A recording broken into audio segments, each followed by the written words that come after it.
we'll go through all of the sweeps here and the setup. So a little backstory on this. When you look at it, you will see that this is essentially, really, in appearance, it's essentially a half butterfly.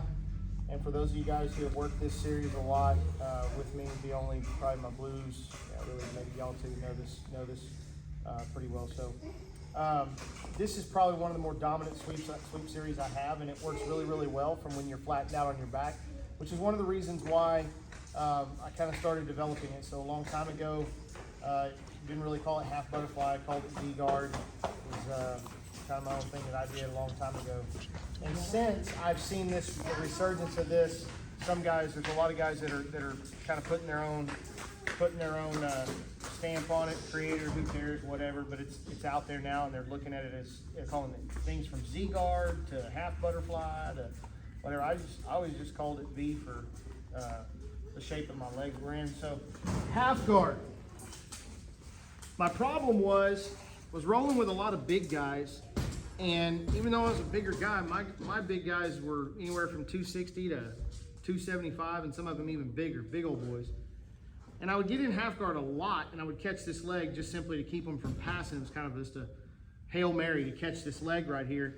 I started developing the cross collar really, really early and learning that if I got flattened out, you know, that having this and being able to kind of scoot away and insert this shin was really, really hyper beneficial because I had an elevator and I could load guys onto me. I was always strong enough to pull guys onto me. The problem was I just wasn't quite strong enough to push them all off. So this one worked really, really well. So from half, now wherever you're at, if you got this traditional lockdown half, I always had the cross collar thumb down, again, because we're framing right now, we're not hooking. So thumb was down and I'm fighting this side here. Now, this is before the days of build up and wrestle up. So this is when I was constantly trying to bring all my opponents this way. So what I would do here is I would grapevine this bottom leg, kind of rock back in here like you were. If you want me to switch something, I can. I'd grapevine this foot here, and then my foot would go down, but my knee, I didn't do it way out here when I started to hip escape because he can easily cut his knee through. I don't want to do that. So what I would do is I would grapevine this foot, and I would put my knee right in there and contour with his so that I stayed above his knee line. Okay, and he's kind of pinched right here. He can't really go anywhere. And I would push off of this to kind of scoop my hips out.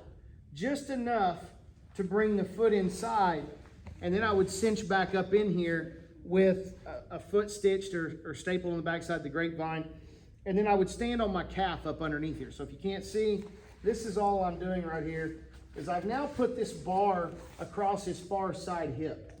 So the only thing that he really can do to deal with this is try to long step off. And as long as my foot is grapevine down, there is no long step. If I take my foot off, now he's open to just kind of kick around the backside and pass. So, foot is down, standing on the calf, shin across the hip, stopping the advance, framing out across here, or I have my cross collar into my build up, whatever, okay? So, what started to happen is they would flatten me out, right?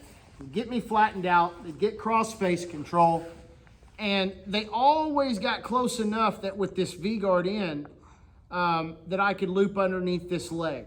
Okay, now the first sweep that we're gonna do is gonna be coming up under this leg right here, and I'll show you how to load them up, okay?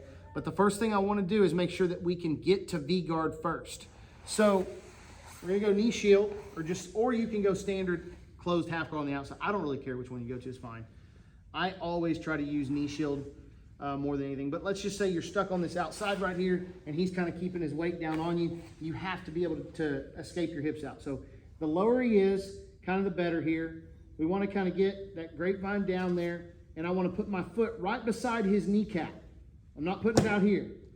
Put my foot right beside his kneecap, and I'm just going to scoot away a little bit, and then I'm going to insert my V-guard in, and I'm gonna scoot my butt right back up underneath him and get real deep underneath him, okay? And we're gonna go right back to close guard. So here, lock him down.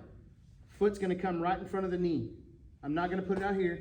It's right here in front of the knee, so it's tight. So if he tries to duck his knee across on a quick knee cut, it's not gonna happen. He's stuck there, okay? So now I'm gonna scoop my hips out, insert my V in, and I'm gonna scoop my hips back up underneath him, okay? Right now, we're keeping the hands up here. All right, let's get down. 1, 2, 3. Does everybody see the grip? Down to where I can't just lift my leg up, okay? He's got it locked where I can't pull my leg out of that, all right? Heel up extremely high, knee turned down toward the ground, and you should be on your hip so that you can really turn your foot down. The harder you are on your hip, the easier you can turn your foot down, and he can work in here. So, now let's quickly talk about knee orientation when we get to V-guard. So I turn, foot goes inside. Very important. Right here, I do not want this anywhere near the inside of his chest, anywhere. I am perfectly okay with it being so far outside that he just drops his weight down. Now let's understand a couple things about what this does. This does not provide upper body control or range of distance management. It does not provide that. That's not the intent of this knee right here. Okay, it's not. That is the intent of this. So we have locked down the advance on his right hip, and we've grapevined the right leg. So we've taken the track of taking 50% of his lower body away from him, not even trying anything with this leg. I'm going to isolate 50%, and then I'm going to cross this, right? You got 50 here. So essentially, I'm controlling his upper body with the cross collar grip, and I'm controlling his advance and his escape with this V-guard. All right. Now, what I don't want to happen is I don't want to float. So when I start to I lose my patience here, or I stop paying attention, and I let this knee float a little bit too far in, the first thing that happens is he starts to pull it across, and he crushes my guard down. Now, because my foot is inside like a half butterfly V-guard position, I can't recover. So I need to constantly be aware that this knee stays outside, not even close in the armpit. I don't even like to feel like this. I don't like that, because he can get behind it with his shoulder and he can smash. And the way they start to do this is he gets behind it with his shoulder, he'll grab the belt around my knee, and he'll start to use his chest to smash it. Then he goes to the collar and he's mashing it. And this is really, really bad. All because I lost the discipline of my knee orientation. Okay? So I need to keep it on the outside and invite him down the middle. That's the whole goal, is I want to bring him down the middle. So from here, got my cross collar grip. If he does collapse me, if he doesn't, we've got some cool stuff. But here we're working from all these sweeps. If he crushes in on me with my V-guard here and I'm flat, all right? So what we're gonna do here is this hand is gonna go from where it was at, which it was thumb down in a framing position, to over the back in a hook, all right? Now we're gonna come, because if he's down, his leg has to be here close. It has to be. He's not going to be anywhere else unless he straightens it completely out, which if he straightens it completely out, he's going over. I'm catching here, putting my hand on my head, elevating, and he's sweeping this direction. He's not going to do this very long unless he's brand new to the game.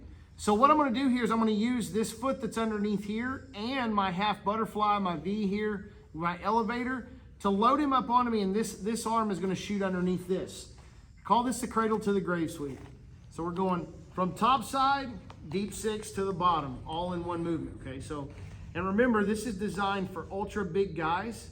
So I'm gonna pull him up onto me, and I'm gonna get that knee nice and light where it's just barely floating on the ground, because that makes it easy for me to shove my hand underneath here. And then I'm gonna bring him up on top of me. Now I'm cradling. I wanna put his forehead on the mat. Some of us, I remember teaching this, and guys start trying to do this here with their head back even, and he can sprawl out and make my sweep really difficult. So I'm gonna load him up, and I'm gonna put his forehead on the mat up here. Okay, now, I'm not gonna try to get cheeky with him here. All I'm gonna do to get out to sweep him is get out from under him. So this foot goes down. Now to finish this sweep on a big man, all I'm gonna do is I'm just gonna scoot my hips out from under him and we're gonna turn.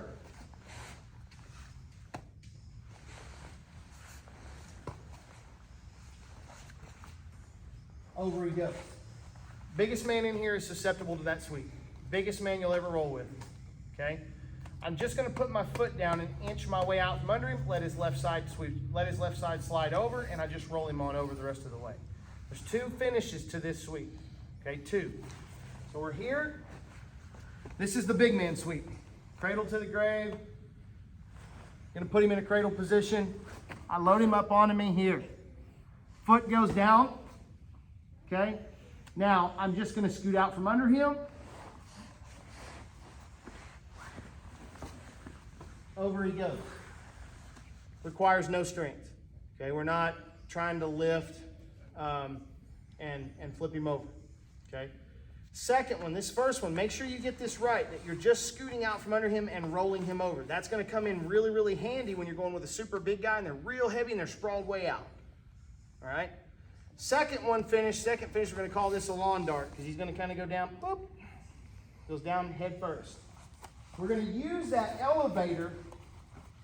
So I've got him here. I've loaded him up, okay? I've got my belt. Now, this foot, I'm gonna lift, and then right at the apex of his butt going up, right foot is gonna come in front of the backside knee under here, like an X guard. I'm gonna punch the ceiling with my sleeve, or with my hand over here, okay? I'm holding the back of his leg. I'm gonna lift him up. I'm already put his forehead on the mat. Now I'm gonna try to stand him on his forehead, okay? So forehead is on the mat. Now I'm gonna bridge, apex him, and take him over. Lawn dart him, stand him on his head. Okay? Where I finish this is when my backside foot, so I bridge. There's a solid bridge. Then I'm gonna drop back down, and then right about the time that he starts to settle back down, this foot catches the bottom side of his knee, okay?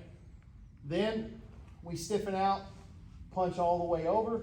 He ends up going over his head. Even with a post, his body outruns his post. You might not quite stand them as vertically. If you don't, they just wind up kind of going over on that side, up, over he goes. Oops. Let's get it. 1, 2, 3.